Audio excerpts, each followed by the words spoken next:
During the Second World War, we saw a huge growth in military technology and new weapons being produced to be used in the growing conflict. One of these weapons, produced by the United States, was the M1 Carbine rifle. So the M1 Carbine was designed in 1941 and it was put into production in 1942, where it continued to be produced until 1945, where it was replaced by the M2 Carbine, which was basically the same rifle, had adjustable sights, a bayonet lug, and a selector switch to go from semi-automatic to full auto. But that came around really, really late in the war, and really late, barely even in the conflict. So what we have here is the M1 Carbine, and that's what we're going to be talking about today. So the M1 Carbine was designed with the idea of making a lighter, more maneuverable rifle. So the Carbine was a combat rifle. It did see a lot of combat during World War II, but the Carbine was more commonly issued instead of every soldier getting it, to more specific personnel with specific duties. So the Carbine was more a replacement to the M1 Garand. So this is just a Denix, but you could see the comparison here.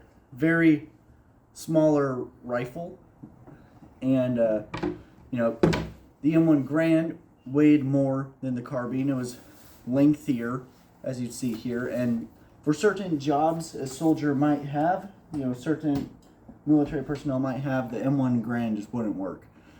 So many different Army personnel would be issued the M1 Carbine, for its lightweight, compact, build and stuff like that.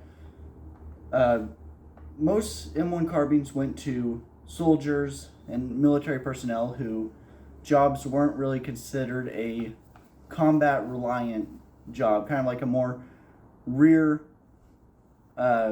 line job, but the Carbine was used in the front line a lot. Most of these jobs I'm going to say were up in the front lines, but they were more considered rear line duties. So these jobs consist of truck drivers driving stuff up to the front line, driving supplies up. They didn't have enough room in the cab to carry a big M1 Garand, so a Carbine was very much versatile. You throw this next to you in the cab while you're driving, so you be protected, and it would have more stopping power and range than a 1911. Army Ordnance quick response mechanics, they were all issued M1 Carbines. Kind of the same reason as the truck drivers. You could just put it next to you while you're driving to whatever vehicle is broken down, and if you need it, you could use it, and it would be more powerful than 1911. Engineers would also be issued the M1 Carbine. Now this is where it becomes a little bit more, some people were issued the Carbine, others the Garand. It just depends on what your duty was, or if you got your hands on a Carbine. NCOs were issued Carbines, some of them. Now, like I said, with engineers, this is where it gets into, some NCOs were issued Carbines, others Garands, others just a array of different weapons, but the Carbine was a very common rifle used by NCOs. Some medics in the Pacific Theater were also issued M1 Carbines. In the Pacific Theater, the Japanese didn't really care to follow the Geneva Convention rules of medics being non-combatants. So Japanese snipers were told to target medics, and basically all the Japanese infantry were told to target medics. So medics would strip their Red Cross and start carrying rifles. Same with Navy corpsmen. Medical personnel in general were targeted by the Japanese. But a lot of medics and corpsmen in Pacific Theater actually did not like carrying the M1 Carbine because even though it's compact and stuff, you'd never really be carrying it. Your hands need to be free for, patient, and if you just threw it over your shoulder, it just keep falling down. So there's a lot of accounts by medics and corpsmen saying the M1 Carbine was not very light compared to just carrying a Colt 45. But there's also a lot of accounts saying that they loved the carbine. They felt like they were being targeted, and the carbine gave them that extra boost of motivation and protection just to keep going. You could protect yourself instead of being an unarmed medic who's just waiting for the enemy's mercy, which wouldn't come. And then there were other jobs. More people were issued these, like the radio operators. They had to carry a radio on their back, and carrying a heavy Grand just didn't seem right for their duty. They could hold comfortably with one arm, make radio calls and stuff like that and just made more sense. Officers were also issued these for same reason NCOs. Just their main job wasn't running and gunning, but for communicating to their soldiers and leading them into battle. And then lastly, and keep in mind this list keeps going on and on, these are just some examples, but tankers. Early tankers in World War II were issued the M1 Carbine for their short, lightweight design. They were easily maneuverable inside the tanks, but not good enough, because then they replaced to more shorter, compact, like the grease gun and stuff like that. But using this in a tank would be a lot more maneuverable than using this big Grand.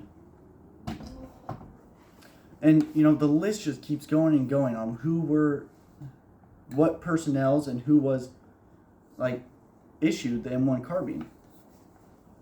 Going back to this time this was made, it was started to be produced 1942, and it ended.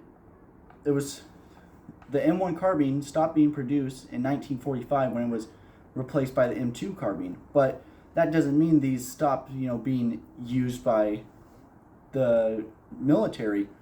The M1 Carbine saw usage throughout World War II, the Korean War, Vietnam, and in some parts of the world today, it's still being used in conflicts. It's just, really good at what it does.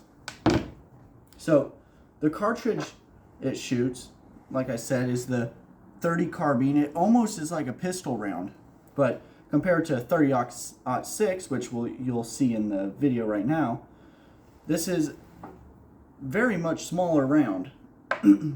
But, with effective range from the carbine being 300 yards, and I can't remember off the top of my head what the range of the Grand was, but it's pretty large, gap in range. But, like I said, these jobs and the people these would be issued to, their main jobs weren't to run and gun like, infantry who were issued the Grand. Yeah, some guys like the NCOs, run and gun and give orders, but you weren't going to be making any crack shots with the carbine.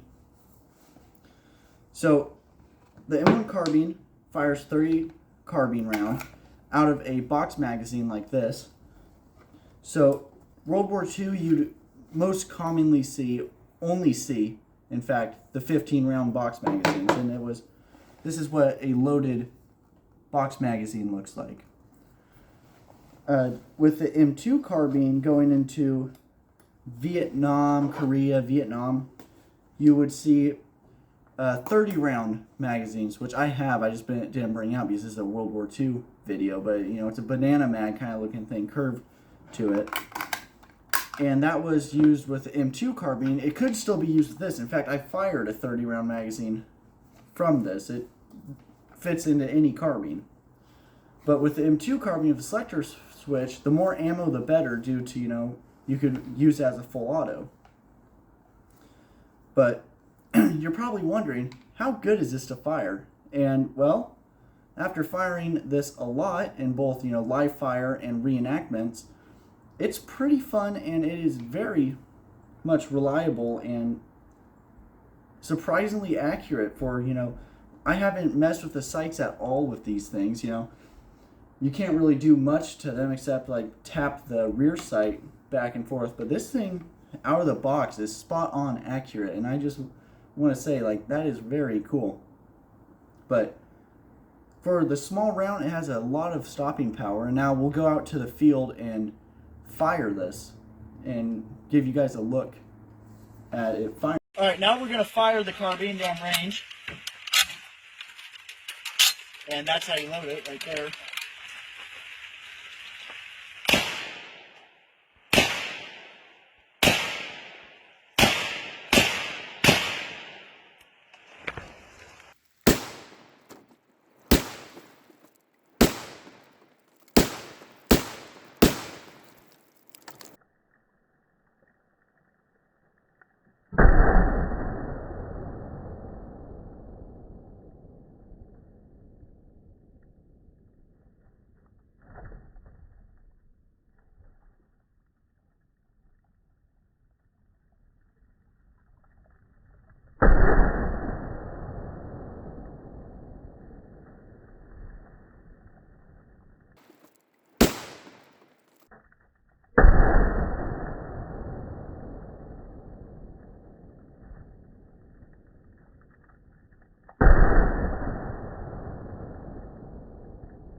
So after firing this and testing the accuracy, not from a very far, very far out, but it's pretty accurate. And I like to think that the accuracy is because of just like how light and controllable this rifle is.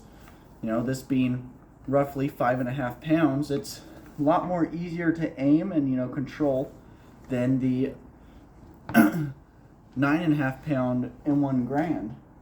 Oh, there goes my ammo bag. See, like, just the weight of this, shaky aim because you're trying to hold it and balance it. And if you're not, like, strong enough to just, like, hold that still, like, try and put that back. It could be a little bit more difficult to make accurate shots, though it is 30-06. If you just graze the fellow, they're freaking getting knocked down. Not fatal unless you hit an artery, but it's still going to stop them for a minute. But yeah, so we've talked about accuracy and stopping power and just the destruction this thing did on the water jugs. But now let's talk about like maneuverability. How good is this to like run into combat or run and gun and stuff like that? So we're going to go back out to the field and run and gun and see how good this thing is at running, fire. So we'll do that now. Yeah, we're going to do some run and gun action. Recording. All right.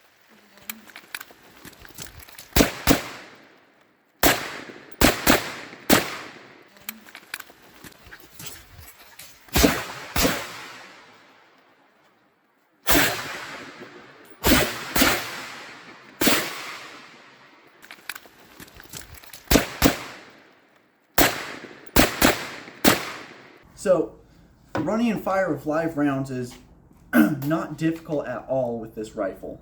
But what's even more easier is firing, running, gunning with blanks in this for reenactment. So now we're going to get into the bag that contains all my reenacting stuff, my blank adapter and blanks, and I'm going to just real quickly show you, in case you don't know what a blank looks like and how I make this from firing live rounds to blanks.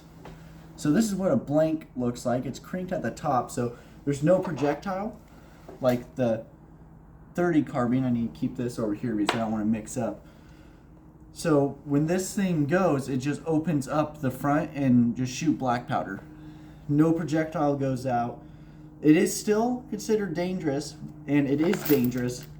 What does it say? 15 yards, up to 15 yards. So you don't want to point blank people with this because it will, injure them if not kill them.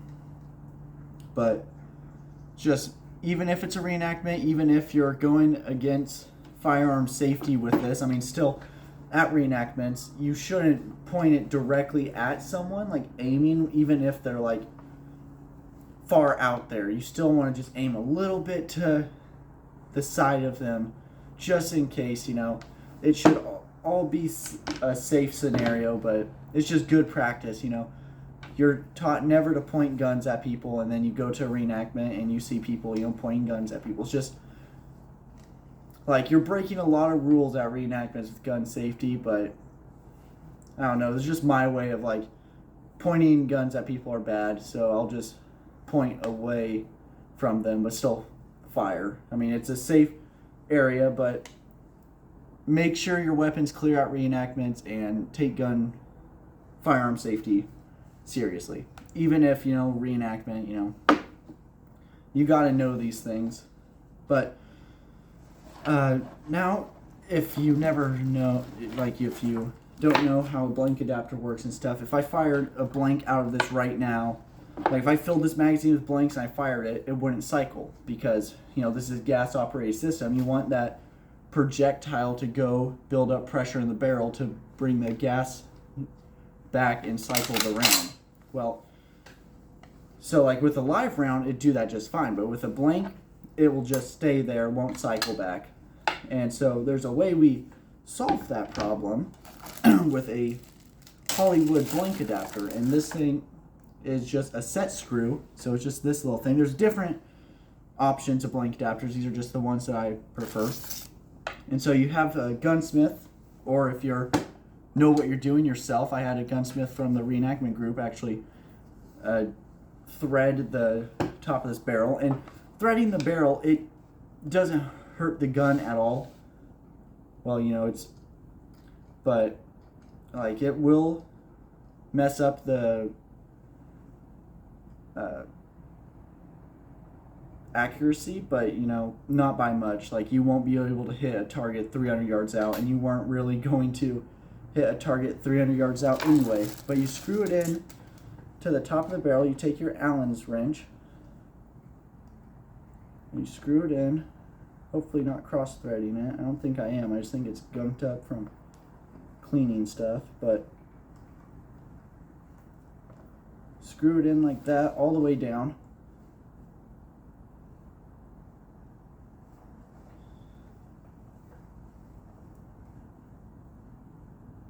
Hold up, it's like being really weird. It's acting like it's cross-threading, but it's not. It's just gunked up.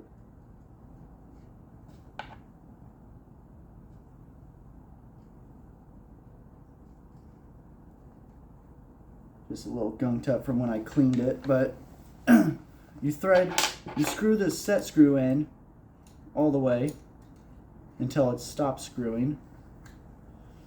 And then what that does is it narrows the barrel, so you still have gas releasing out the front. And then, that is really strange. Why does that look like that? But you let the gas escape through the front. There's a tiny little hole up there, but not all the gas will go out. It will shoot back and cycle around, and then you're going to be ready to fire more and more. So it's clear. I should have done a check, for you guys, but I know it was clear. And then when you just want to shoot live rounds, you'll take it out so you don't blow the gun up when you try to fire. Anytime I go shoot this thing with live rounds now, I'm like very paranoid. I check it like every second I get, every chance I get to just make sure that the blank adapter's out, because that would be very bad if this rifle exploded. Because one, it's my only rifle, and two, it could potentially injure me or anyone who's firing this. If you have a blank adapter in your rifle, it is important you check before you go out and shoot live rounds, because exploding firearms are never good.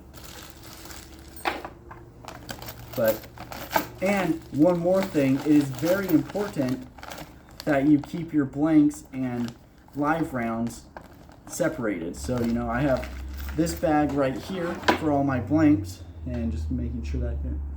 And live rounds I keep in an ammo box with a red X on it. So just keep it separated, don't ever mix, because that's how accidents happen. And it's not good when you accidentally, when something bad happens at a reenactment. And that's why, if you have firearms, you should think about taking classes to, you know, if you have to fire. Like, one thing that I like, that I've heard that kind of like I remember, is if you are training to, you know, if you have a gun and you're willing to take life, you got to be willing to save life. So it is important. If, in my opinion, you know, I'm looking at this from an EMT scope of practice, or like just EMT like point of view. Like, if you're going to be willing, by buying a gun, to potentially take life, or, you know, I'm not anti-gun or anything like that. I do enjoy firearms, but you should be knowledgeable, like, accidents happen, and how can I prevent these accidents? Or if there's an accident that does happen, how can I save the person's life? So I suggest taking classes. You know, it's not that hard to get, you know, your BLS card, you know, stop the bleed and stuff like that. And even just search up videos, how to use a tourniquet or how to pack a wound, because it's not really that hard. In fact, there's videos on this channel from like 2-3 years ago on how to pack a gunshot wound. But very important to know that stuff. Anytime there's an event, I carry a first aid kit with several tourniquets, bunch of gauze for wound packing and stuff. Accidents happen. We don't like to see it, but it's good to be ready for when it happens. But so that was the overall, you know, view of the M1 Carbine. It has surprisingly one more thing before I end this video. The rate of fire, you know, it's a semi-automatic rifle. Rate of fire is as fast as you could pull the trigger, and, you know, for being as like clunky and, you know, clanky as it is, this thing has a very good like rate of fire. You just bop, bop, bop, bop, bop. Like, here's a clip from a tactical from a year ago, right here, where my friend's dad with the carbine. There's two guys with the carbine. You have the gunsmith on the far left, who actually got this all dialed in for me, and then my friend's dad pardon me, dad, in the middle, and they're both using M1 Carbine, and they, when they came across, you know, the German platoon marching down, they were able to squeeze off whole magazine in just seconds, like really fast. And yeah, it's a blank, so it's going to be a little bit easier due to like no recoil, but pretty good. And Now. And while we were out there shooting, there were some shenanigans, and, you know, here's just a little clip from that. But this thing could fire really fast if you wanted it to. But, you know, with live rounds, there is recoil to it, even though the round is pretty small. Like, when I first fired this, I was surprised with how much recoil was in it, because, you know, I thought it was going to be less recoil because it looks like a smaller round. But, you know, it kicks not that bad. Like, it's compared to like the Mosin and stuff like that I've shot in this channel, it's like no recoil at all compared to the Mosin. But there's still recoil, so like, you know, train with it, right? But recoil's pretty, you know, light, but still, if you want to hit your target, you want to take a couple shots unless you've trained with it, and then you go bah, bah, bah, and keep on target. But other than that, this is a really good rifle. And yeah, so that will be the video about the carbine. I hope you guys enjoyed it. I know there wasn't that much, you know, firing of it, because I filmed those parts before this, and we were all picking up, and they were kind of, you know, wanting to go, so I didn't feel like having them, you know, I went shooting with friends, and that's what I mean by them. Everyone else was ready to go, and so I didn't want to like keep them out there any longer. But hope you guys enjoyed this video. I have some big news, and first I want to thank you guys, because just like 4,000 subscribers, just as fast as it happens. I never thought it would take me, well, it took me a while to even get to 500, right? And I just couldn't imagine, like, I thought it was going to take me the 3-4 years to get to 1,000, but it took me like 3 weeks. 4,000 is crazy. So thank you guys so much for all the subscribers and stuff. And big news is I'm starting, after reaching that amount of subscribers and watch time and stuff like that, I'm now eligible to start making money off YouTube, right?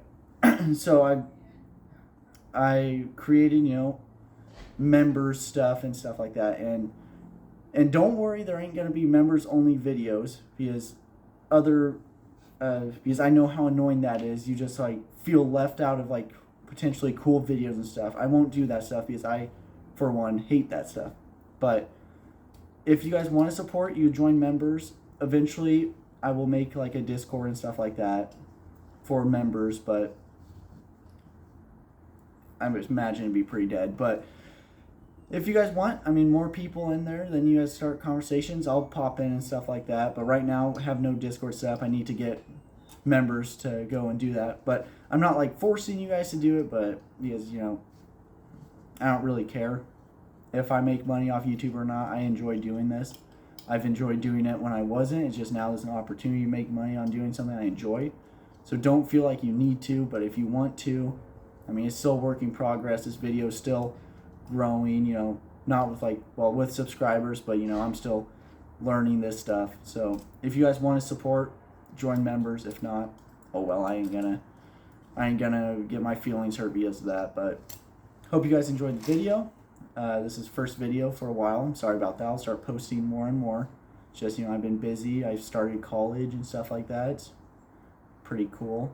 Try and get paramedic, but yeah, so thanks for watching. Thanks for the subscribers, and I hope you guys have a good rest of your day.